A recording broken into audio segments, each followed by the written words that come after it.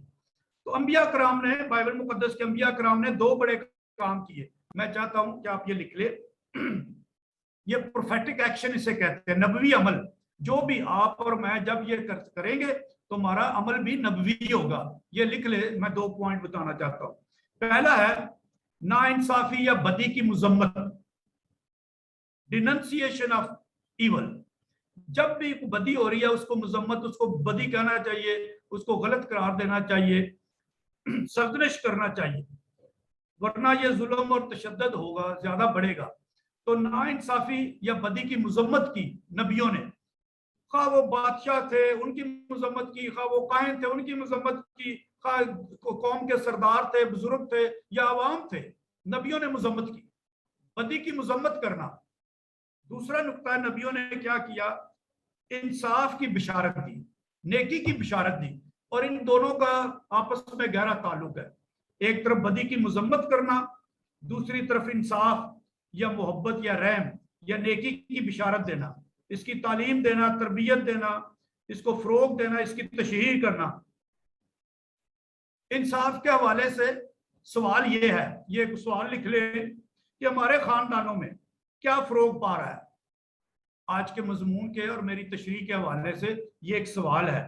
ہمارے خاندانوں میں کس کی پرورش کی جاتی ہے، کس نیکی کی یا بدی کی؟ ہمارے خاندانوں میں کیا نشو و نما پڑ رہا ہے، کیا پروان چڑھ رہا ہے؟ یہ سوال ہے جو آخر پہ میں چاہوں گا سارے اس پہ کمنٹ کریں کہ جو باتیں میں نے انصاف کے متعلق ابھی بتائی ہیں یا بعد میں بھی بتاؤں گا ان کا، اور تھوڑا سا تنقیدی جائزہ لے، باتوں پہ پردہ پوشی نہ ڈالے، چادر نقاب نہ ڈالے، کھل کے بات کرے جو بھی ہے، جہاں بھی ہمیں ضرورت ہے تربیت کی، تعلیم کی. انصاف کا تعلق رحم سے ہے. جتنا جس گھر میں رحم ہوگا اتنا انصاف ہوگا. انصاف کا تعلق معافی سے ہے اور مساوات سے، ایکویلٹی سے. جس خاندان میں رشتوں میں مساوات ہے وہاں انصاف پیدا ہو سکتا ہے. کوئی بھی انصاف سے بڑا نہیں ہوتا، ہو نہیں سکتا، ورنہ گڑبڑ ہو جاتی ہے، ورنہ یہی ناانصافی ہو جاتی ہے. اگر میں کہوں میں فادر ہوں، میں انصاف سے بڑا ہوں، تو یہی ناانصافی ہے.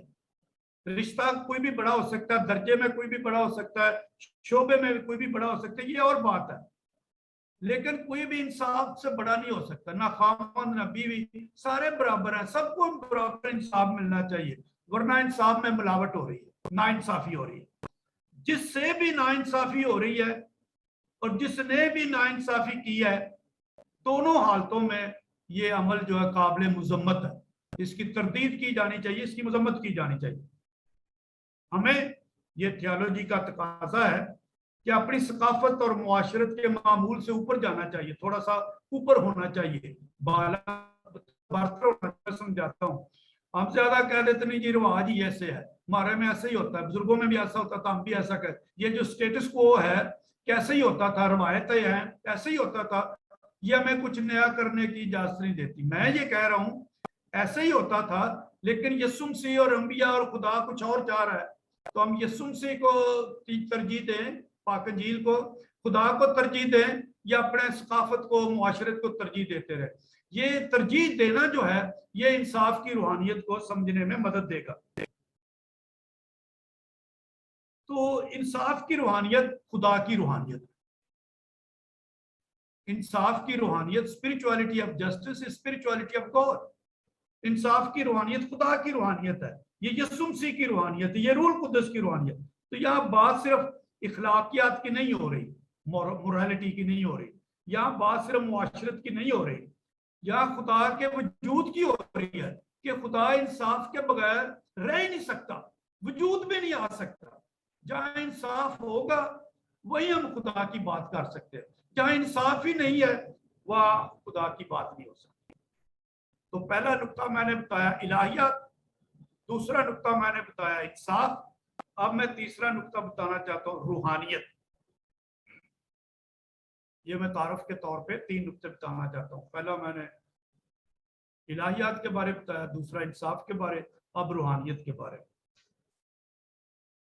جب الہیات تھیالوجی جو خدا کے متعلق ہے، یا علم المسیح جو مسیح کے متعلق ہے، جب یہ میری معاشرت میں آتے ہیں، جو میرے روزمرہ کا معمول ہے، روزمرہ زندگی بسر کرنے میں ہوتے ہیں، تو یہ روحانیت پیدا ہوتی ہے.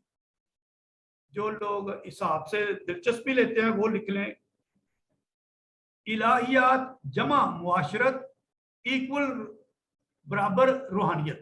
میں دوبارہ دہراتا ہوں، theology plus sociology, social life equal to spirituality. جب خدا کے متعلق جو بھی مثلا میں کہتا ہوں خدا محبت ہے، خدا رحیم ہے، خدا معاف کرتا ہے، جب یہ 3 باتیں میرے رہن سہن میں آ جائیں کہ میں بھی معاف کروں، میں بھی رحم کروں، میں بھی انصاف کروں، جو خدا کرتا میں بھی کروں، تو یہ اسپرچولیٹی. تو میں دوبارہ دہراتا ہوں، الہیات جمع معاشرت مساوی ایکول ٹو روحانیت. کہ خدا اور میں، how does God relate to me, یا میں خدا سے کیسے تعلق بناتا ہوں. خدا جو ہے وہ میرا عقیدہ ہے، میرا ایمان ہے، اور جو میری زندگی ہے وہ میرا معمول ہے، اسی طرح میرا خاندان، میرے تعلقات. روحانیت کا ایک اور طریقہ ہے کہ روحانیت وہ ہوتی ہے جو معاشرت میں تجدید اور تبدیلی لائے، ٹرانسفارمیشن لائے. Spirituality must cause transformation in the society or in my personal life. روحانیت ایسے نہیں ہو سکتی کہ روحانیت کری جو، میں بعد میں اس کی بات کروں گا، کری جو آپ پہ اثر ہی کوئی نہ ہو، تبدیلی نہ ہو، یا آپ کے ذریعے خاندان کی تبدیلی نہ ہو، یا خاندان کے ذریعے معاشرے کی تبدیلی نہ ہو، یہ کسی کام کی روحانیت نہیں ہے. روحانیت کا ایک لازمی اثر کہ مجھ میں تبدیلی تجدید آئے، ورنہ یہ روایتی ہے، رواجی ہے، جیسے صدیوں سے ہو رہا تھا، ہم بھی کرتے جا رہے ہیں. یہ ایک عمل ہے، ایک پروسیس ہے کہ خدا اور انسان کے مابین، میرے مابین، خدا اور میرے مابین کیا ہو رہا ہے. خدا الہیات ہے اور میں جو معاشرت میں اس کا کیا تعلق ہے. خدا میری تاریخ میں ہے، میری زندگی میں ہے. کوئی بھی ایسا لمحہ نہیں ہے جب خدا میری زندگی میں نہیں ہوتا. تو اس پروسیس کا احساس کہ خدا میری زندگی میں موجود ہے، ہر وقت موجود ہے، یہ روحانیت ہے. اس پروسیس کا اثر کہ خدا میری زندگی میں ہے، یہ روحانیت ہے، اور اس کا کچھ اثر بھی ہوتا ہے. تو جس روحانیت کی ہم بات کرتے ہیں وہ معاشرت میں جڑی ہوئی ہے. میں تھوڑی دیر کے بعد ایکسپلین کروں گا، 1-2 منٹ کے بعد، کہ ویٹیکن مجلس دوم سے پہلے کس قسم کی روحانیت ہوتی تھی جو آج بھی پاکستان میں چھائی ہوئی ہے، لیکن مقبول پاکستان کس قسم کی روحانیت کی بات کرتا ہے، انصاف کی روحانیت کیا، وہ فرق ہے. تو جس روحانیت کی ہم بات کر رہے ہیں وہ معاشرت کے ساتھ جڑی ہوئی ہے، گرجے کے ساتھ تو ہی، لیکن معاشرت کے ساتھ جڑی ہے. صرف ایمان کے عقیدے نہیں، صرف تھیالوجی نہیں، صرف ایمان کے رسولوں کا عقیدہ پڑھنے سے، ایمان کی خاص سچائیاں پڑھنے سے، کلیسیا کے حکم، خدا کے 10 حکم پڑھنے سے، ایمان امید پیار کا عمل پڑھنے سے یہ الہیات کی سمجھ نہیں آتی. ہماری الہیات، ہمارا ایمان ہماری زندگی سے اور ہماری الہیات ہماری معاشرت سے جڑی ہوئی ہے. اگر جڑی ہوئی نہیں، اگر علیحدہ علیحدہ ہے، جیسا کہ ویٹیکن مجلس دوم سے پہلے تھا اور آج بھی کلیسیاؤں میں ہے، وہ میں بعد میں بتاتا ہوں، تو پھر وہ روحانیت نہیں بنتی. صرف ایمان کے عقیدے، تھیالوجی، الہیات نہیں ہوتی، یہ روحانیت نہیں ہوتی.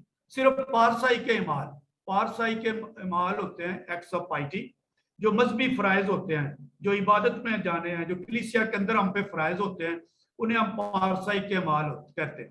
پارسائی کے اعمال بھی روحانیت نہیں ہوتے. پارسائی کے اعمال آپ کی مدد کر سکتے ہیں. آپ پاک روزی پڑھتے ہیں، گرجے جاتے ہیں، پاک مس کرتے ہیں، یہ ساری چیزیں آپ کی مدد کر سکتی ہیں روحانیت میں بڑھنے میں، اپنی معاشرت میں اس کا اثر دیکھنے میں. لیکن یہ بذات خود نہیں ہے. آپ 20 روزریاں پڑھیں، لیکن اگر آپ کی معاشرت پہ، انسانی زندگی پہ اثر نہیں ہے، تو آپ کو روزری روحانیت نہیں دے رہی. تو یہ ایک بہت نقطہ ہے جو مکتبہ پاکستان سامنے لا رہا ہے. ایمان اور زندگی علیحدہ علیحدہ نہیں ہے. جب تک یہ دونوں کٹھے نہ ہوں، روحانیت نہیں بن سکتی. ایمان اور زندگی کٹھے ہوں، ملے، پھر روحانیت پیدا ہوتی ہے. میں یہاں ایک تھیالوجی کے حوالے سے بات کرنا چاہتا ہوں. یہ بات کو ذرا نوٹ کریں. یہ جو تفریق ہے، یہ جو ڈوئلزم ہے، دوئی اور دوری ہے ایمان اور زندگی میں، اس کا جو بیک گراؤنڈ ہے، پس منظر ہے، وہ یونانی فلسفہ ہے جو ویٹیکن مجلس دوم سے پہلے تک تھی، اور میں بار بار کہہ رہا ہوں کلیسیا میں اب بھی ہے. یہ جو یونانی فلسفہ تھا، اس نے انسان کی زندگی کو دو حصوں میں تقسیم کیا، matter and soul. Matter and soul, مادہ اور روح. تو انہوں نے کہا کہ روح بدن میں ایسے قید ہے جیسے پنجرے میں بند ایک پرندہ ہے، اور جب وہ آزاد اڑ جاتا ہے تو آزاد ہو جاتا ہے، اور بدن پھر وہ مر جاتا ہے. تو اس کا اثر یہ ہوا، انہوں نے کہا کہ میٹر از بیڈ.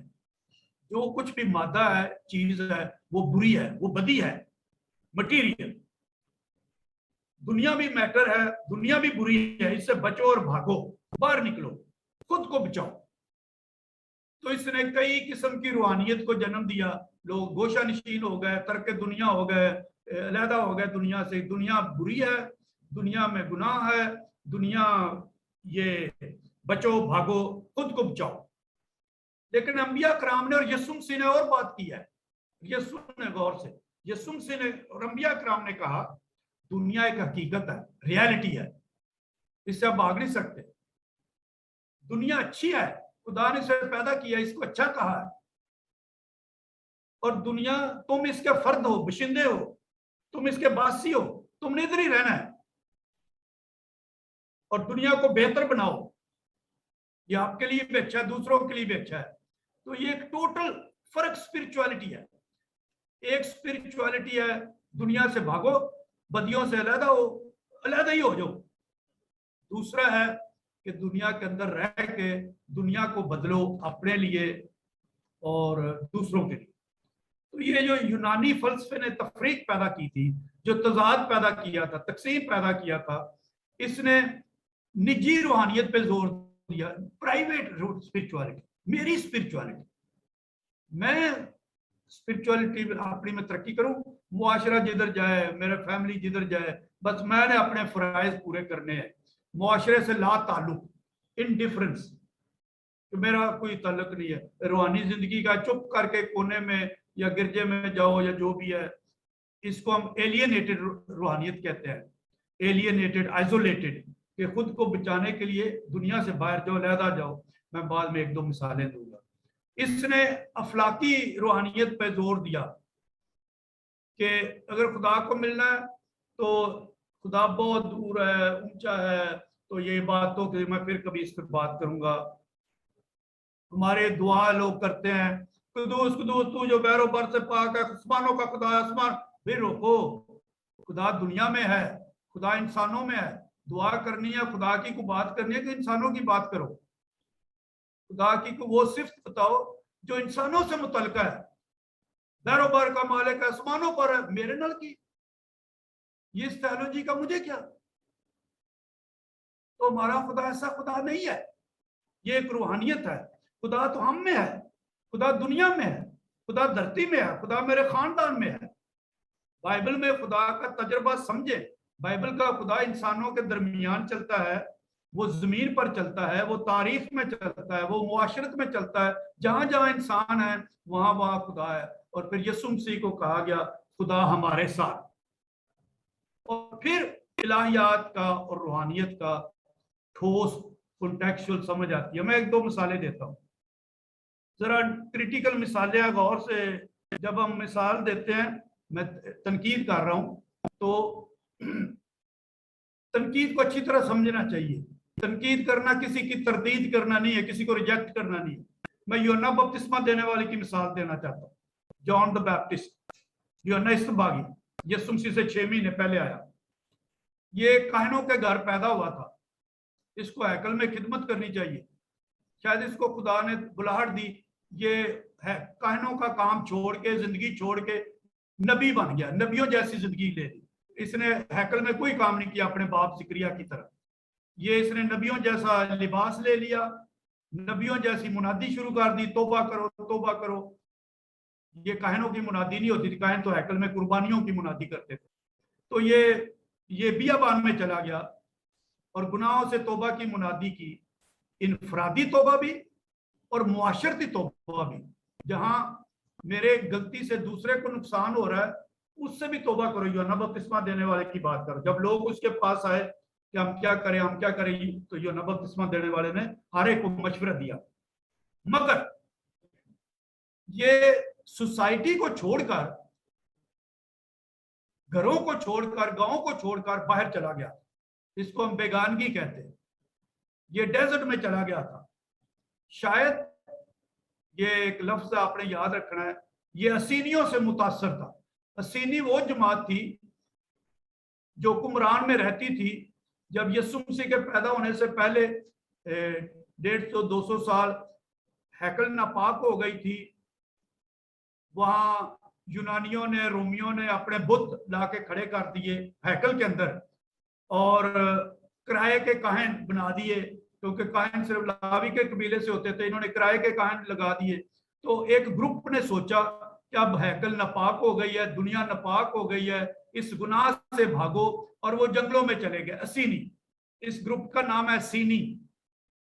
اور جس جگہ پہ یہ رہتے تھے وہ قمران. کئی دفعہ اس کو قمران کی جماعت بھی کہتے ہیں، کئی اسینیوں کی جماعت. تو یہ جو یوحنا بپتسمہ دینے والا تھا یہ اسینیوں کی اسپرچولیٹی سے متاثر تھا. کچھ عالم تو یہ بھی کہتے ہیں یہ اسینیوں میں رہتا تھا، ممبر تھا، اور پھر وہاں سے بھی بھاگ گیا تو اس نے جا کے منادی شروع کر دی. تو یہ یوحنا بپتسمہ دینے والے کی روحانیت ہے، نبوی روحانیت ہے، توبہ کرنے کی دعوت ہے. نٹ کائنانہ روحانیت نہیں ہے. وہ ہیکل میں قربانیوں کی بات نہیں کرتا، لیکن دنیا سے علیحدہ ہو بیابان. اس کے الٹ یسوع مسیح جب آئے تو انہوں نے توبہ کی منادی کی، لیکن انہوں نے ایک نیا کانسیپٹ دیا خدا کی بادشاہت کا. اور اس میں انہوں نے کیا کیا؟ لوگوں کو دکھوں سے رہائی دی، لوگوں کو بیماریوں سے شفا دی، لوگوں میں، لوگوں کے ساتھ اور لوگوں کی یگانگت میں، سولیڈیرٹی میں اور لوگوں کی شراکت میں وہ سب کچھ کرتا رہا، حتیٰ کہ اس نے لوگوں کے لیے اپنی جان کی قربان کر دی. تو یہ ٹوٹلی ڈیفرنٹ روحانیت ہے یوحنا بپتسمہ دینے والے سے.